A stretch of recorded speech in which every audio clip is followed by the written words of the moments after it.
I wasn't always able to care for my inner child the way I can now. It all takes time, really, and the right circumstances to help awaken our inner world.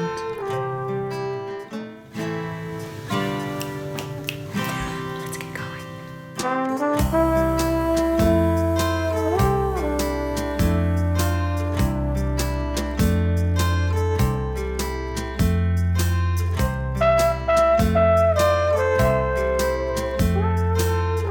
So I got my hair cut about 6 weeks ago for my son's wedding, and I'm trying to figure out what to do with it because I always like to wear my hair up, so it's kind of like, why do I even have it long? So I got it cut a lot. Locks of love, a lot.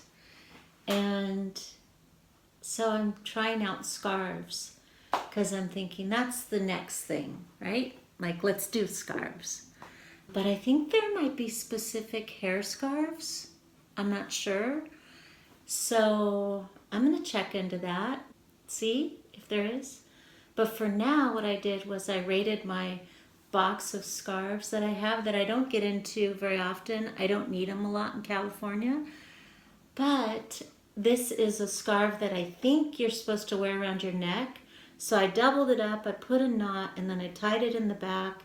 I don't know, what do you think? Am I on the right track here? So my daughter said thumbs up. My husband said, I like it. So let's go. So it's natural when you're starting out in your inner child journey that you look for guidance, a reference point on the outside, because that's what children do, right? Children are born seeking reassurance from the outside that they'll be cared for, that they'll be loved, that they're on the right track. So as we learn to reparent ourselves, we become the compass for ourselves, for those little places inside, those different parts inside that we're learning about, that we're unfolding, and that need the guidance that we might now be able to offer. And don't worry if you feel like you don't have that guidance to offer. It starts out really small, just with a glance, just with a noticing, just with a breath, just with a doodle, just with some color, just with connection. Remember to build your space in a way that feels safe and welcoming and warm for you. It might get really messy, mine does. Lots of stuff comes out, and that's okay. Also bring little objects that might make you feel more inspired, might bring your inner child out.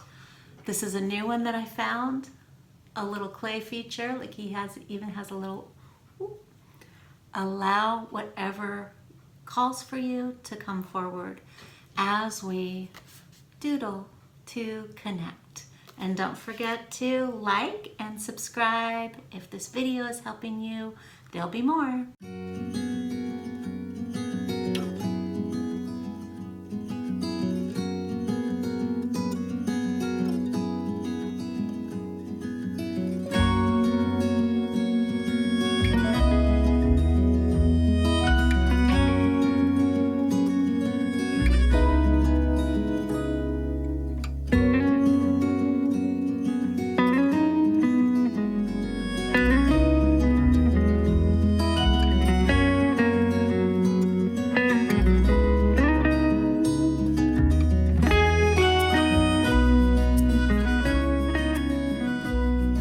They say that the eyes are the window to the soul. My eyes used to really frustrate me. You see, I've never been really good at hiding my emotions, and when I was young, that was most definitely the message I was given.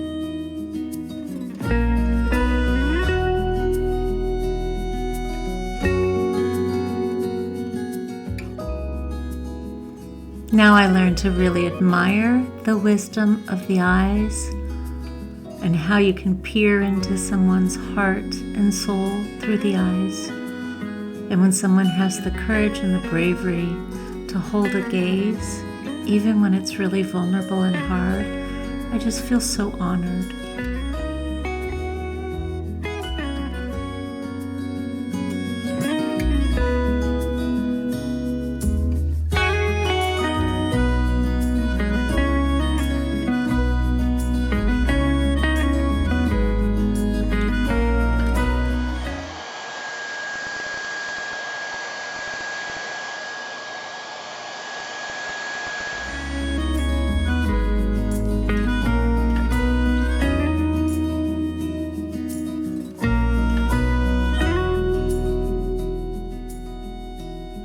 As I creatively work with my inner world, I begin with listening to my body.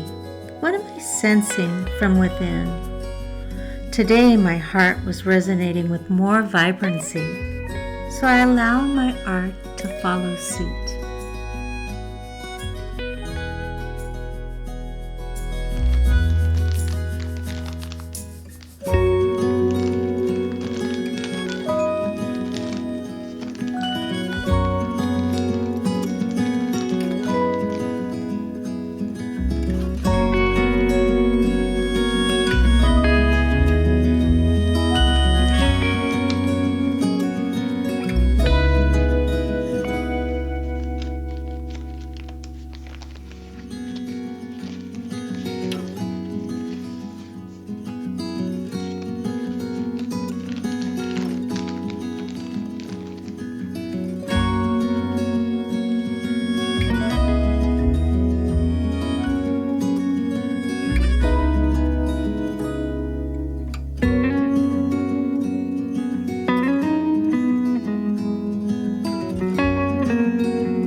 Where else can your inner child put on their butterfly wings and fly, climb to the top of a skyscraper, take a nap on 1,000 donuts, or run through the fire to save all the animals in the world? Allow your creativity to take hold and find you, and find your freedom in your journal.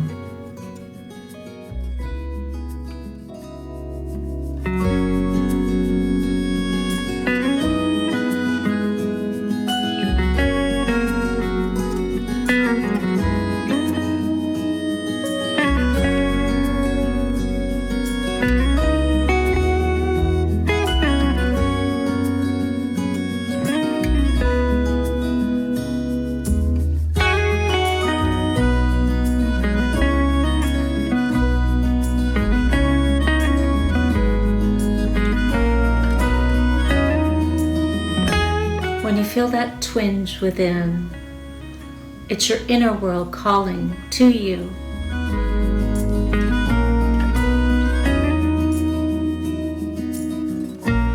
One way that you can start is just by setting aside what you might have going right then, turning inside and saying, I'm here for you.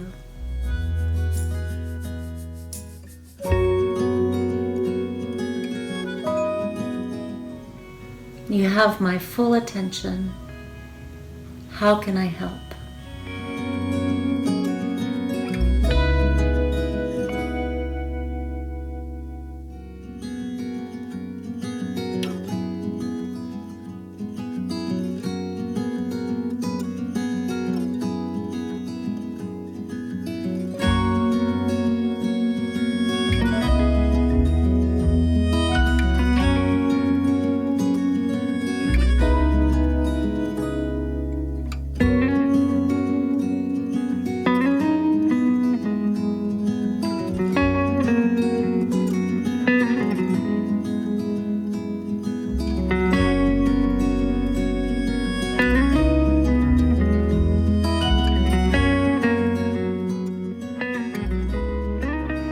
In time and with great patience, with reparenting, we develop a kinder, more compassionate version of ourselves. which starts to feel more tolerant and caring of the younger parts of us.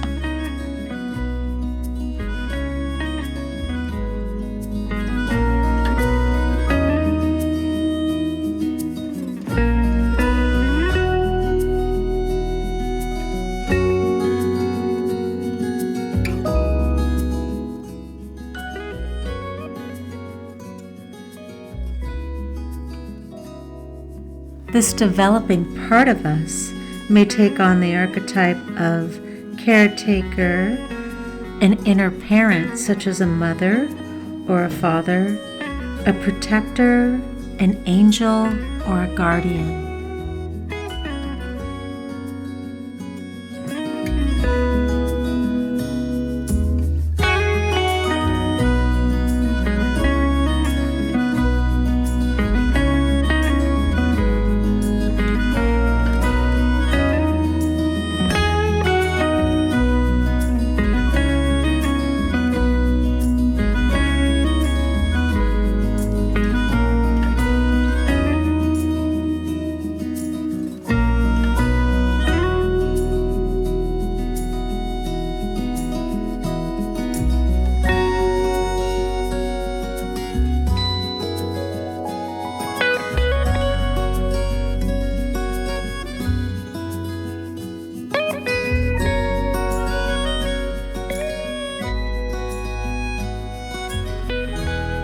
Guardian of the heart.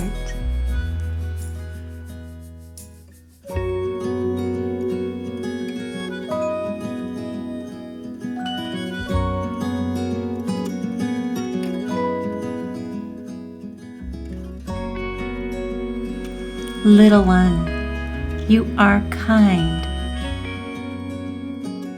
Your sensitivity is a gift.